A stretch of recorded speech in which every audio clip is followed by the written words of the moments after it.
Вила. Гари Родригес сега получи шанс. В ляво е Базил де Карвалио. Най-вероятно ще играе сам точно така. Вече в наказателното поле има ли дуспа? Да. Стефан Спасов посочва бялата точка, след като един неориентиран шпагат от страна на футболист на Локомотив в краката на Базил де Карвалио. Дюлгеров беше това и жълт картон получава за действията си футболиста с номер 18.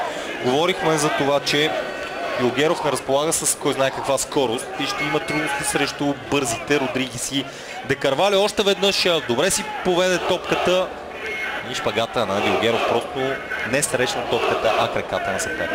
Не можа да играе защитника на Локомотив София с топката и Базил де Карвалио падна в наказателното поле.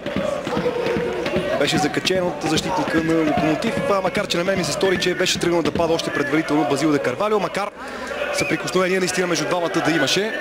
Необмислена постъпка на Дюлгеров да се хвърлиш по такъв начин в наказателното поле при набрал скорост футболист. Дуспа, Базил де Карвалио застава зад топката и Левски повежда на Локомотив София в 18-та минута с 1-0.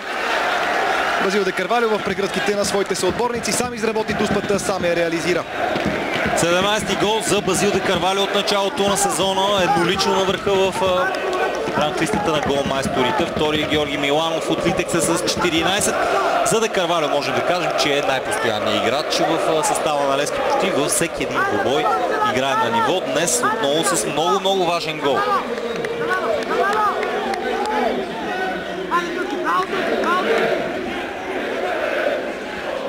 Не случайно и феновете спестиха критики към Базил де Карвалио и може би още един-двама футболисти, но